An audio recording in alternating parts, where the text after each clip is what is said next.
Hey everybody, doing a video today. Want to talk primarily about where we're at on some of our orders. There are a lot of folks that are waiting on some orders that were placed in early 2021.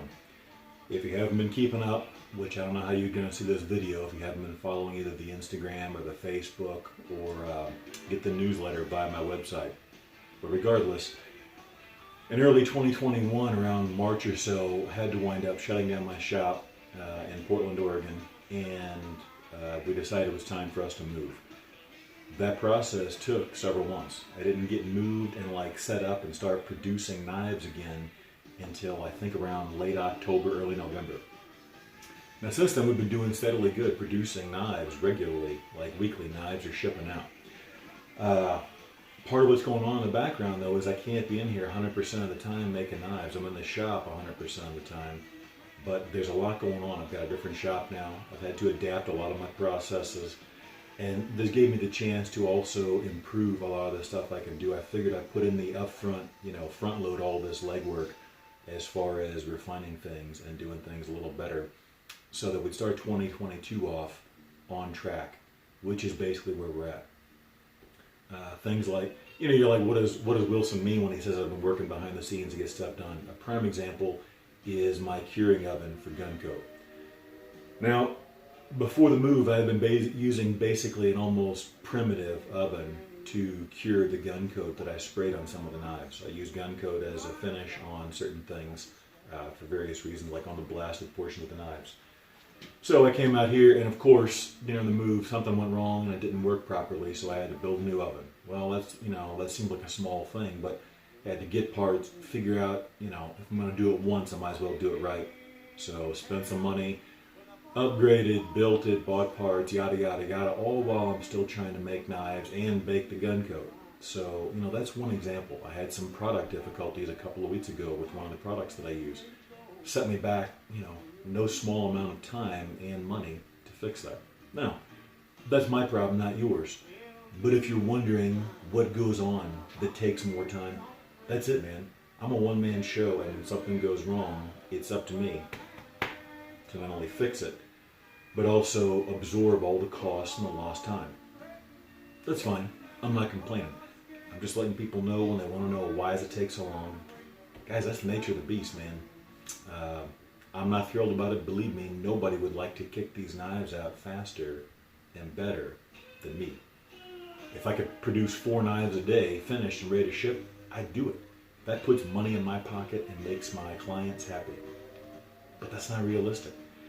Every time, especially in the last 2 years with, all that's been going on, every time I seem to get into a groove, and you see that with a lot of makers of custom goods across the spectrum, whether it's knives, guns, whatever, something seems to come up. Whether it's waiting on service providers, delays with them, waiting on materials. I just recently had to redesign. You'll start seeing this in some upcoming sheaths. I had to redesign some of the rivets and bolts that I use on the sheath because the ones I've been using for years, all of a sudden overnight I couldn't find them anymore. So I got to keep moving, and that takes time, sitting here scouring the internet trying to find, what am I going to use next. Anyway, blah, blah, blah. We can go on here ad infinitum, but that doesn't really matter. The point is we're in a good spot now. So those that have M7s and SS2s on order and they're waiting, here's what's happening. I have been working with a Waterjet company to get these blanks. And what I mean by a blank is this right here. This is just profiled and the saw teeth cut and the holes drilled and such like that. These are going to come to me fully flat as a simple blank. I'm going to do all the grinding, finish up the machining. I'll still do the guard fitting. Everything else other than heat treat will be done here in-house. But I've got to find a way to speed this up, and that seems the best way for me to do it. So, I can sit here and spend days profiling blanks and then go through machining and milling and all this stuff and then send them off to heat treat and put a week in and not see any blades for another month. Sometimes it takes me 6 to 8 weeks to get blades back from heat treat. They used to take sometimes 10 days door to door. So I've got to find a way to speed this up, or I'll be making these update videos. Hey guys, Wilson's still behind. We're catching up. Every 6 months for the rest of my life. So I'm putting the front loading this, the work in to get a better system. It's taken a while because I've been going back and forth. I have not been able to, get on the same page with exactly the blade and the product that I want from the Waterjet. I'm not saying it's their fault or my fault. It's just, I'm not going to lie, I'm very picky and very demanding. You can probably see that in my knives. I'm very detail oriented. So I can't just take something, all right, that looks good enough, send it, let's push it through. It's got to be right. I owe that to myself and to my clients, which is you guys. So anyway, that's where we're at with that. We're going to be doing for now, the SS2s and the M7s we'll be doing with the water jetting company, it looks like. So that's the plan. What I've got to do now is we're at the point we're not getting any further with emails. So I've got to make an actual aluminum proof of what I want for each one and send that in. So I'll just tack that onto the workload.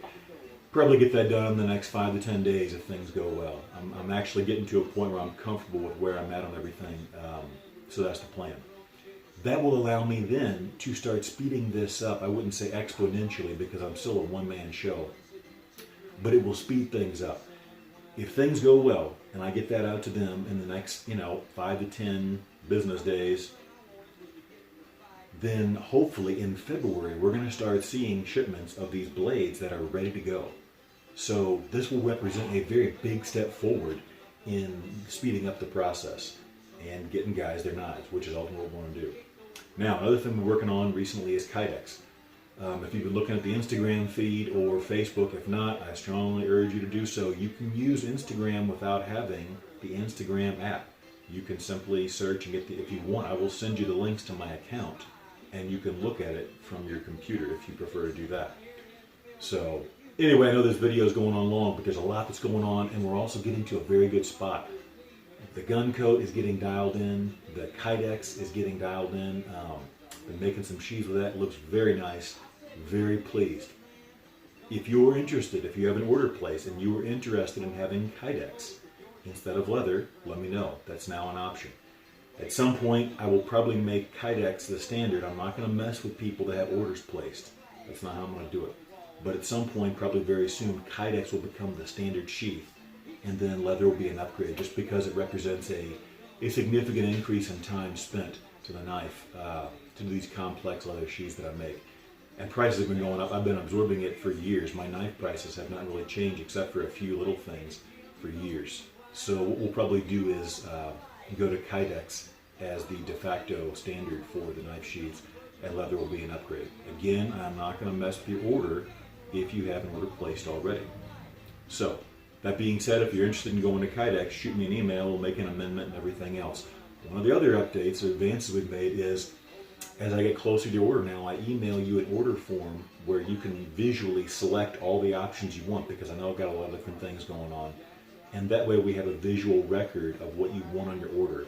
And that will make it easier to make sure everybody gets the right thing. And it saves me, guys, sometimes I've got 15, 20, 25 emails or more with some guys to get this nailed down.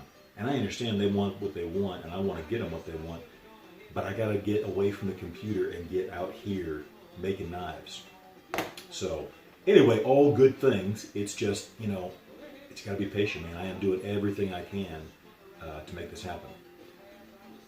Also, if you recall the email or the video we sent out last week about the B.U.S.H knife, very pleased with how that came out. Those got snapped up pretty quick. I was very happy with that. Simply because this is a product I've wanted to make for a long time, and I will do a separate video on this.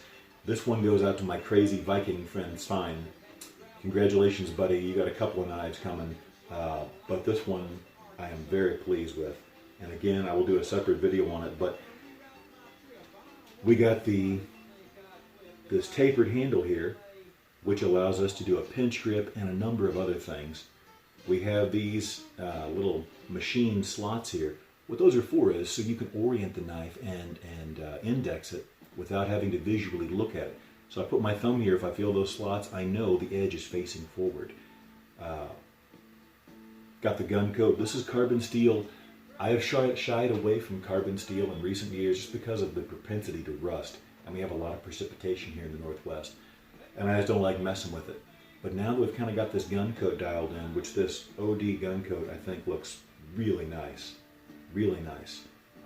You will occasionally see a little bit of like ghosting in there. That's just the nature of the OD green. That's coming straight from KG, which is the people that make gun coat. So it doesn't bother me. It doesn't look bad. But if you sit here and stare like this, you could sometimes see a little haze. It doesn't affect the performance. The OD green looks really good. So now this knife has corrosion resistance on both the 1095 blade and the aluminum handle. Got a lot of good options here. So I'll go over that in the Kydex sheet that goes with it, but this is the B.U.S.H knife. So if you were curious how it turned out from that video I sent out last week, this is the final product. Got a sculpted guard, which I wanted to do for years, but had to wait for both the right project and the right time. And man, you can really lock into this and have a tremendous amount of control, and it feels a little closer to a traditional style knife. So very pleased, like it. Okay, I'm going to wrap this one up. If you have any questions, this video is going to get posted on Instagram on the IGTV app, which allows you to do longer videos. I'm going to put this on Facebook and in the Wilson's Survival Knives and Skills Facebook group, which is all about my stuff and other people's, if you'd like to post that. This will go out to my subscribers list via the website, and I'll also post it on YouTube. So there should be some, a number of avenues with which to view this video. If you have any questions, let me know. I hope you guys are doing well, and we got a lot of plans to get knives kicked out. We're getting closer every day. I will update you again in a shorter video or just an email whenever we're making the advances that I wanted to get done. So thanks for your support. Stay safe and healthy, guys, and stay warm. We're still recovering from massive snowfall up here at 4,200 feet in the hills of Oregon. So have a good one.